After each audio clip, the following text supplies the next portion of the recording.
Mi nombre es María Leticia Gomez. I'm a news anchor and reporter at Univisión 14 en San Francisco.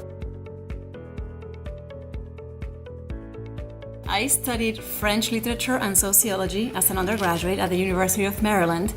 And then, to be totally honest, I applied to grad school because I didn't know what to do with my degree. And I got a fellowship, so I went to grad school at the George Washington University, and I have a master's degree in sociology. How I transitioned from sociology to journalism is kind of a long story. It involves the Zapatista movement in Mexico and Chiapas. I did my thesis, my master's thesis on the Zapatista movement. So in order to have access to the Zapatista communities, I disguised myself as a journalist. The people that I studied for my project knew that I was a sociologist, but the Mexican government thought that I was a journalist. It was the only way that I was allowed to be in a conflict zone because I'm from Argentina. I'm not from Mexico, so I was not allowed to be in a conflict zone in Mexico at the time. This is back in 1994 con el subcomandante Marcos. Disculpen el Spanglish. But anyway, while doing my thesis, I realized that maybe 10 people would read that project, and I really wanted many more persons to know about the Zapatista movement.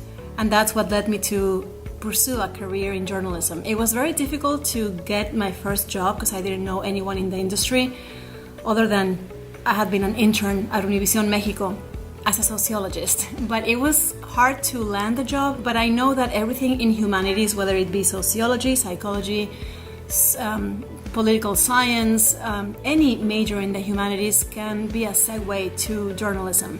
Then you need to learn, el tema de cámaras, edición, dicción, different things that you need to learn to be in front and behind the cameras for a newscast. But any career in humanities really helps with journalism.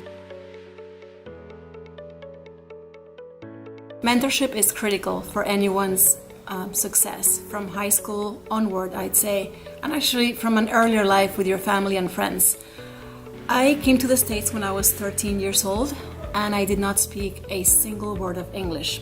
To date, I have an accent, but it was really difficult. I wanted to drop out of high school twice because I felt really uncomfortable. I was bullied.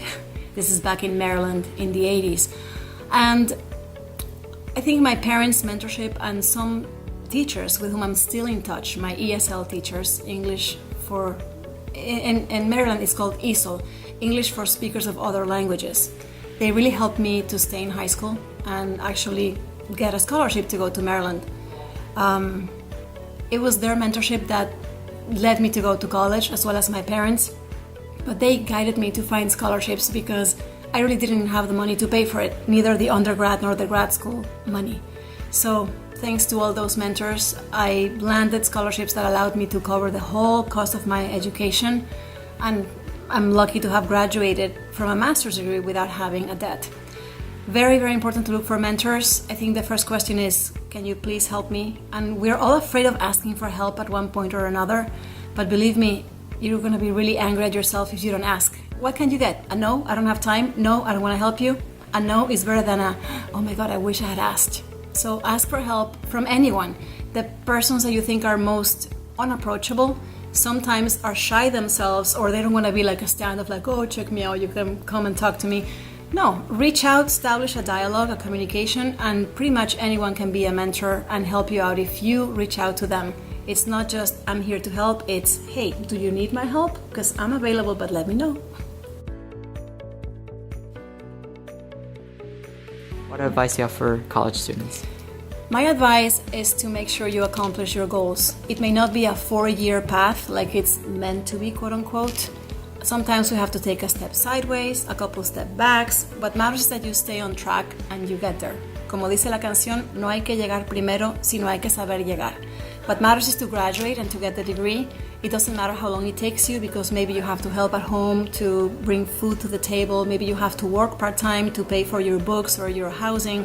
It doesn't matter how long it takes you. What matters is that you stay on track and you do it, little by little, with help by yourself, any way that you can accomplish it, but don't give up the dream and make sure you accomplish the goal.